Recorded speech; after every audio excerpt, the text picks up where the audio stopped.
The wind howls across Maine's rocky coast, a place that feels older than the country itself. The ocean crashes against granite cliffs like it's trying to erase something, a secret, buried for centuries. But what secret could a name possibly hold? Maine.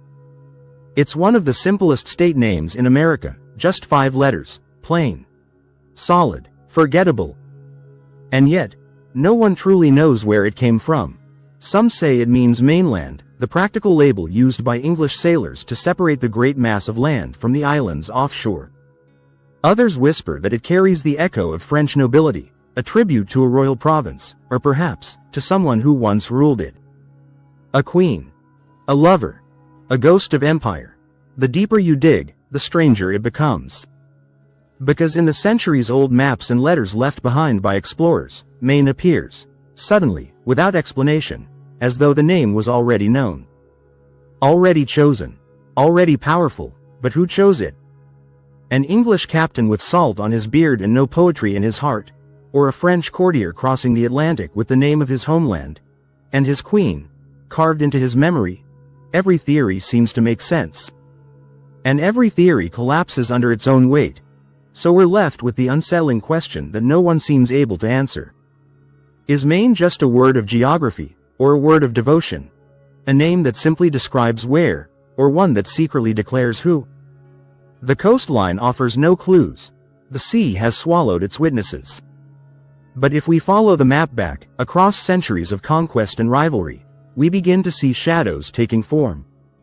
Shadows of a forgotten province, of noble bloodlines, and of men who carried their homeland's name across an ocean.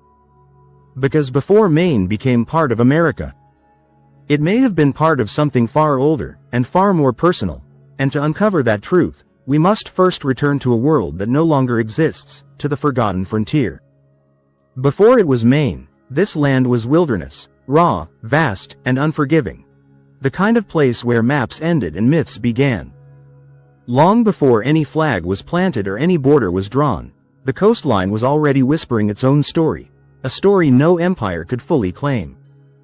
The year was the early 1600s.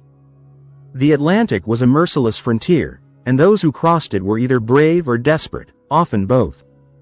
English ships crept along the fog-thick shores, searching for anchor, timber, and trade.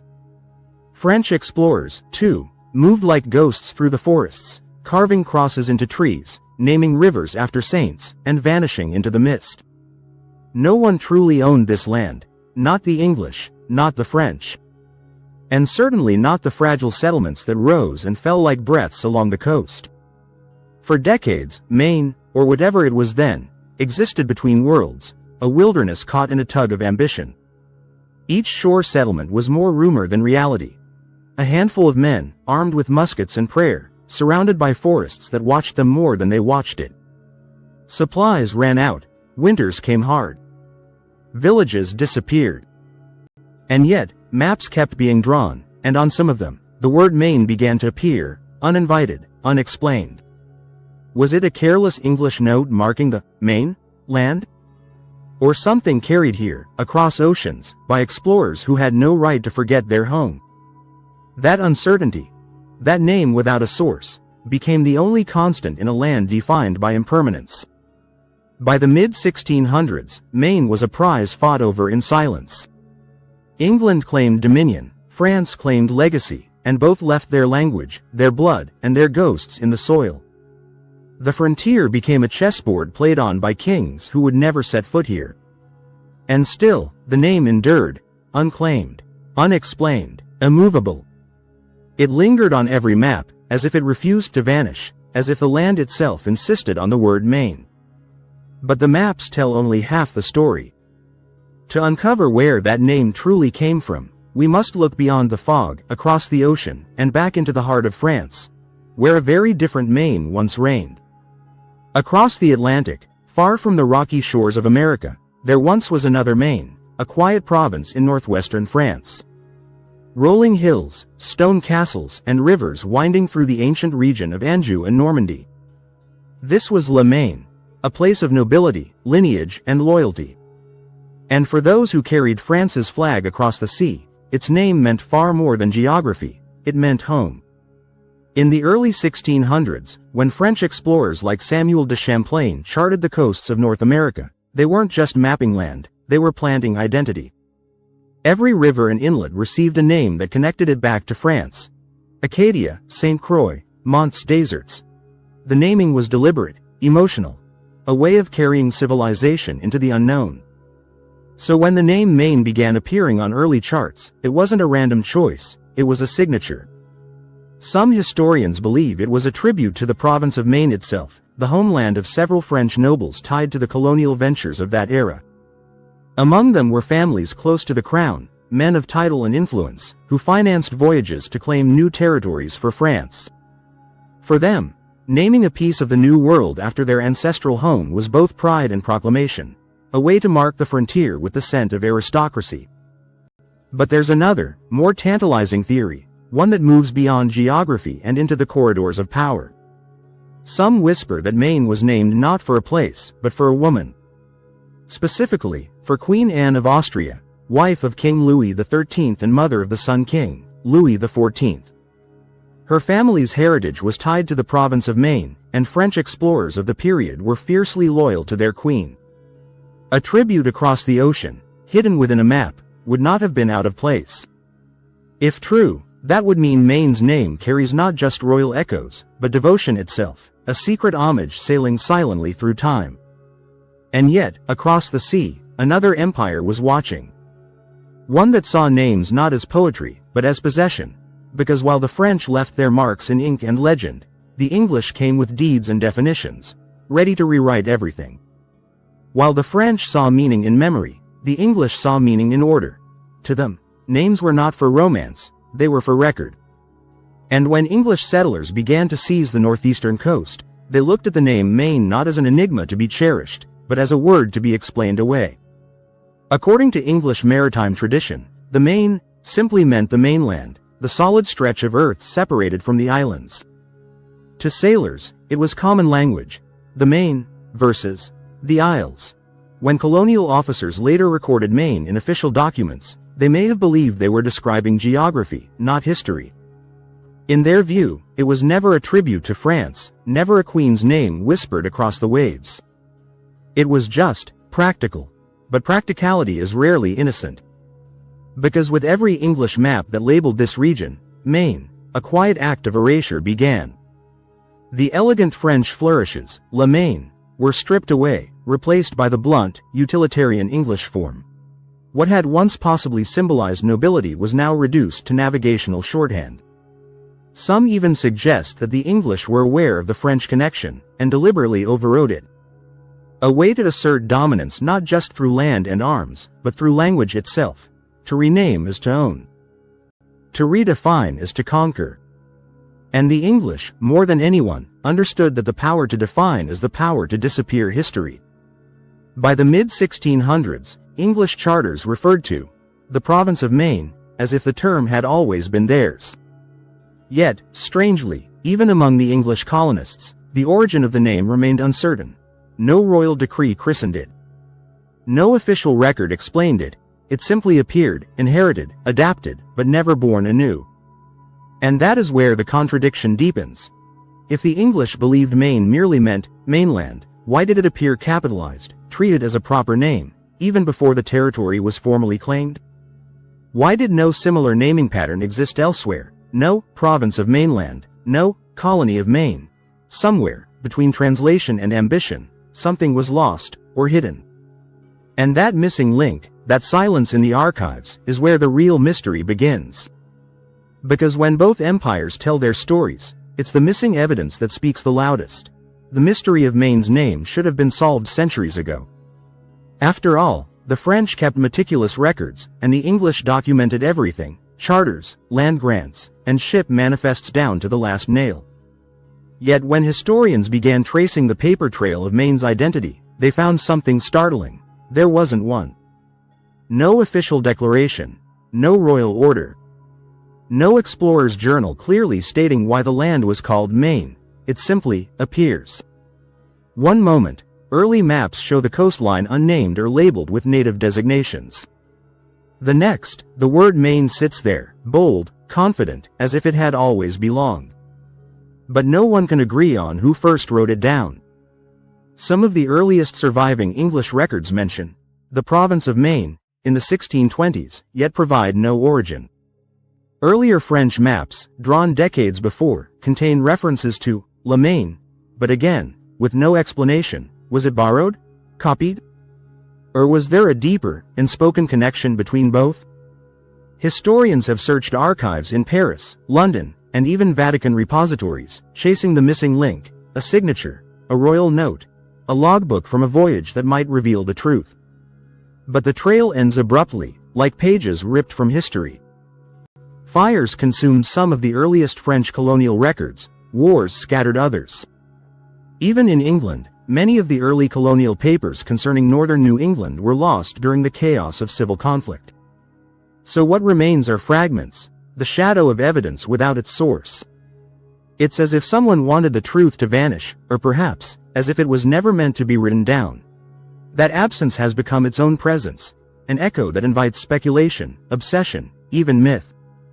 Because when facts disappear, stories rush in to fill the silence. And one story in particular has endured for centuries, whispered in French circles, repeated by New England historians, and dismissed by skeptics as too romantic to be true. It claims that Maine was never just a place name, but a tribute, a secret offering across the Atlantic. A name born not of cartography, but of courtly devotion. And at the center of that legend stands a queen, Anne of Austria. The legend begins in whispers, the kind that drift through royal corridors, behind velvet curtains, where history and rumor intertwine. It speaks of Anne of Austria, the powerful and enigmatic Queen of France, wife to Louis XIII, and mother of the future Sun King. To most, she was a figure of elegance and diplomacy. To some, she was a symbol of grace and sorrow. A woman whose influence extended beyond court politics and into the hearts of those who served her. And among those who served her were men who sailed for glory, French captains and explorers who crossed the Atlantic in the name of crown and country, but perhaps also in the name of something more personal. According to one interpretation, these men carried not only France's flag but also Anne's legacy across the ocean. The province of La Maine in France was closely tied to the Queen's ancestral connections. Naming a distant, untamed land after it would have been both a tribute and a token, a way to immortalize her influence far from the reach of Versailles. Imagine the symbolism. A territory at the edge of the known world bearing the name of the Queen who symbolized France's continuity. A name chosen not for geography, but for reverence, not drawn on a map, but whispered in loyalty. Some accounts even suggest that the naming was done quietly, without official sanction, a secret gesture of devotion from French explorers who admired her. Perhaps they wanted to leave her name etched into something eternal, something untouched by time or politics. It's a story that feels almost too poetic to be true, yet its persistence is what makes it haunting. Because even when scholars dismiss it as legend, the circumstantial traces refuse to fade. The timing of the name's first appearance, the royal connections of those exploring New France, the uncharacteristic elegance of the name itself. And so the mystery deepens. If Maine was indeed named for Anne of Austria, then the word carries not the chill of cartography, but the warmth of memory. A queen's shadow stretching across the ocean. But every legend has its rival. And across the same waters, another empire was crafting its own version of truth, rewriting not just names, but meaning itself. Every empire writes its story in ink, and rewrites its rivals in silence. The mystery of Maine's name became more than a linguistic puzzle, it turned into a war of narratives. Two great powers, two languages, and two worldviews clashing over a single word that refused to yield its meaning. For the French, Maine may have carried the dignity of lineage, an echo of noble provinces and the quiet devotion of explorers who sought to immortalize their homeland, perhaps even their queen. It was a name with depth, with sentiment, with roots in memory and belonging. To them, naming a land Maine was to claim it through affection, not conquest. But to the English, sentiment was weakness. Names were not for poetry, they were instruments of control. When they looked upon the same land, they saw not legacy, but opportunity, timber, trade, and territory. To call it the Maine was to reduce it to something measurable, ownable, and undeniably theirs. a name stripped of romance, replaced by function. And yet, the irony is cruel. The English version, intended as ordinary, carried the same spelling, the same sound, the same persistence. The French may have lost their claim to the territory, but the word endured. The English could conquer the land, but not the resonance behind its name. It's here that the story of Maine transcends geography. It becomes a reflection of human nature, of how we fight not just for land, but for meaning. Of how every name is a mirror, showing what each civilization values most. To one empire, Maine was memory. To the other, it was matter. And between them lies the truth, elusive, untamed, and stubbornly alive. Over time, the arguments faded, but the tension never fully died. You can still feel it in the soil, in the architecture, in the surnames scattered across the state, traces of two histories intertwined, both unwilling to surrender. Because the battle over Maine's name was never truly settled. It simply went quiet, absorbed into the identity of a place that now carries both legacies at once. And if you listen closely, in the language, the culture, even in the rhythm of the coast itself, you can still hear that dual heartbeat. An echo that hasn't faded, only changed form.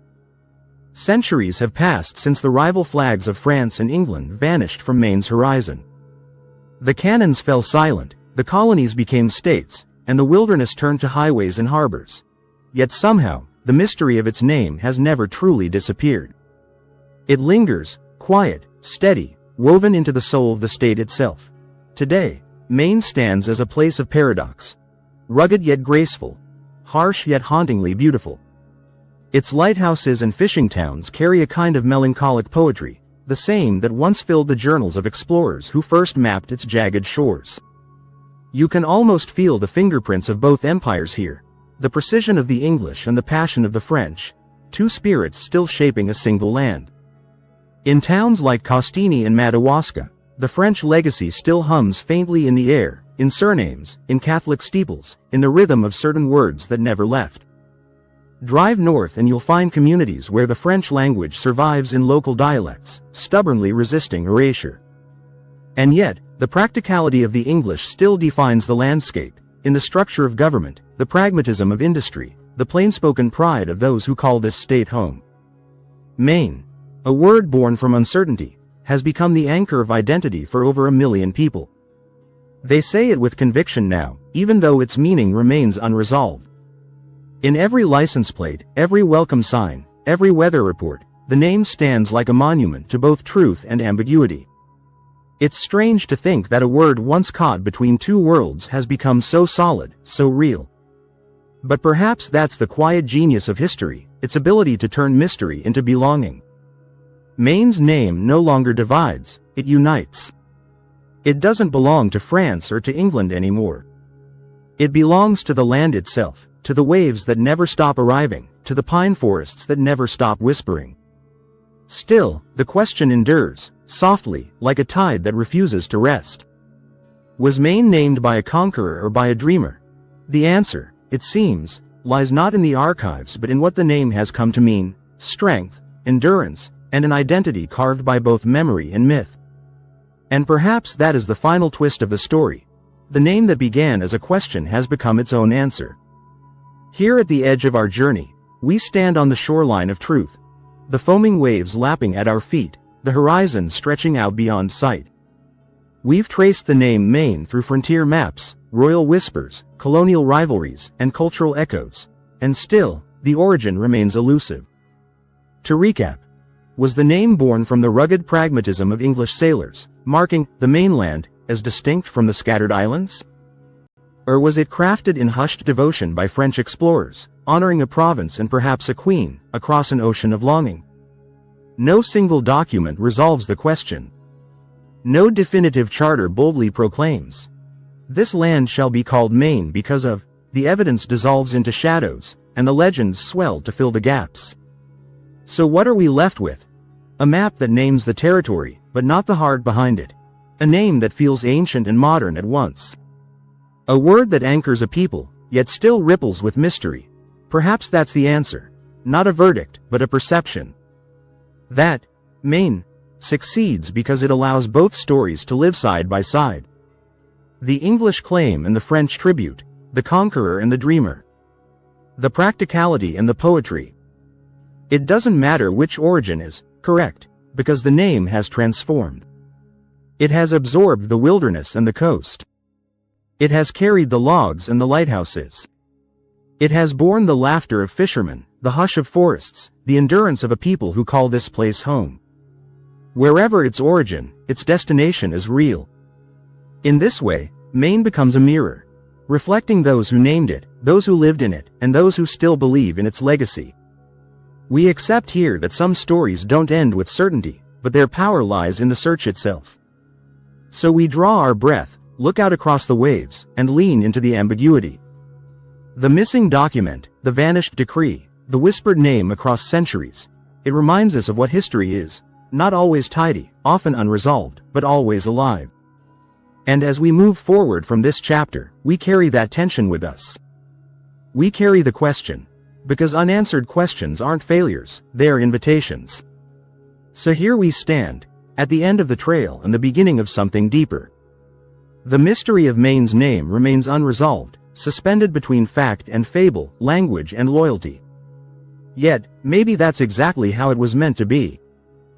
Because some stories aren't meant to end in certainty. They're meant to live on, retold, reimagined, rediscovered. Every time someone says the word Maine, they unknowingly echo centuries of rivalry, reverence, and resilience. The syllable itself has become timeless, both royal and rugged, both French and English, both ocean and earth. It's no longer a question of origin, but a celebration of endurance. Look closer, and you'll see that Maine's identity mirrors our own human longing, to belong, to name, to remember. We give names not just to claim the world, but to understand our place within it. A single word, repeated across generations, becomes a bridge between those who came before and those who will follow. And perhaps that's the truest legacy of all, not who named Maine, but why we still care. The power of this mystery lies not in its answer, but in its persistence. It reminds us that history is not a straight line but a tide, shifting, retreating, returning with new meaning each time. The same waves that carried French explorers and English settlers now crash upon the same rocks, whispering the same name, endlessly. Maine, it's more than a name. It's a conversation between centuries, one that refuses to go silent. So the next time you trace your finger along its coastline, or hear the wind slide across its pines, remember, you're not just hearing the sound of nature. You're hearing the echo of empires, the devotion of dreamers, the voice of history itself, still speaking through 5 simple letters. And maybe, just maybe, that's the point. Not to end the story, but to keep wondering, because every name has a story. And some stories never stop telling themselves.